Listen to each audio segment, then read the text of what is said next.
Saya punya anak laki-laki 2, ini salah satunya nih. Yang satu sedang mengikuti pendidikan. Bersyukur saya kepada Allah. Saya mengalami kesulitan untuk mengajak anak saya sholat subuh. Saya bangunkan, nak bangun nak.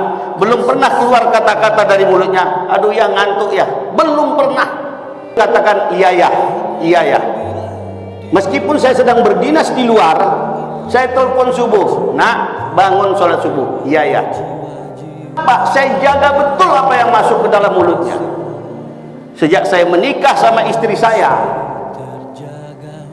25 tahun yang lalu, saya katakan seluruh gaji saya itu melalui juru bayar langsung masuk ke rekening istri saya. Inilah yang kau berikan makan kepada keluarga ini, saya bilang.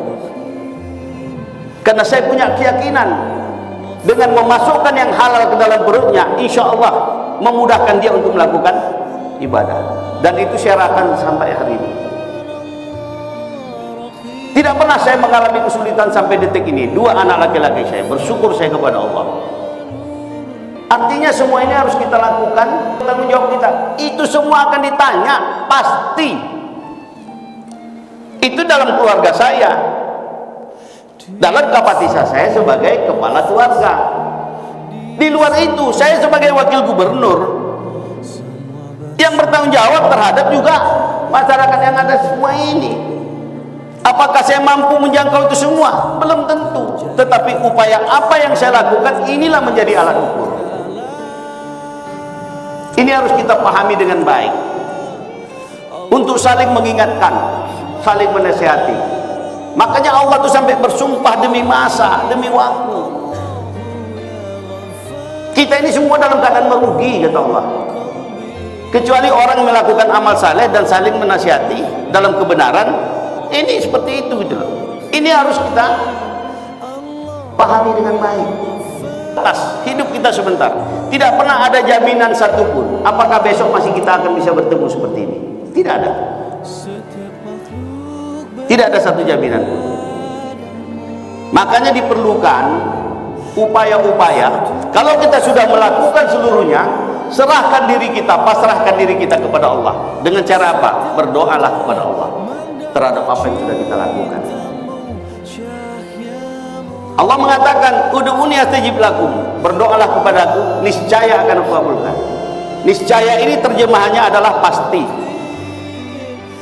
Jadi kalau suatu kepastian, setiap kita berdoa kepada Allah, Allah kabulkan, harusnya ini menjadi alat ukur kita.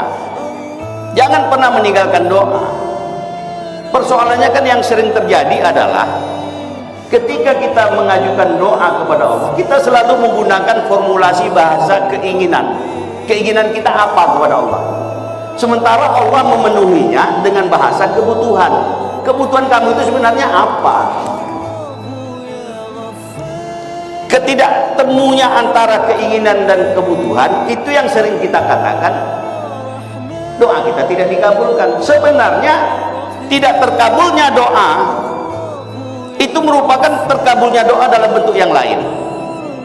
Saya mau tanya sebagai contoh, misalnya katakanlah ada seorang A, dia punya jabatan di manapun, di pemerintahan atau di manapun. Kemudian dia berdoa kepada Allah, ya Allah berikanlah aku jabatan yang lebih tinggi jabatan ini. Ketika dia tidak terpenuhi, dia menganggap doanya tidak dikabulkan Allah.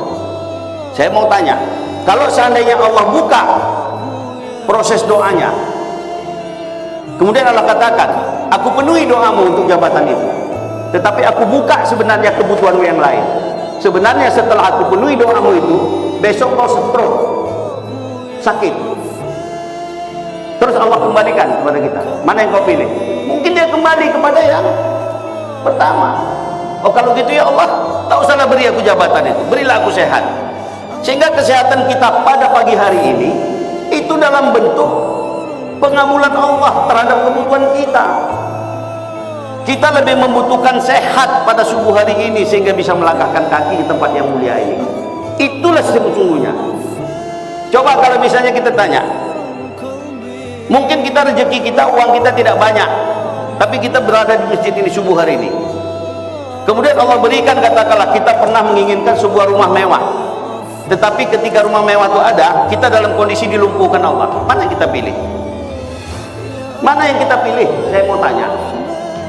Jadi tidak boleh berburuk sangka dengan Allah. Setiap apapun yang kita minta, berpikirlah positif. Berpikirlah bahwa Allah itu maha pengasih dan maha penyayang.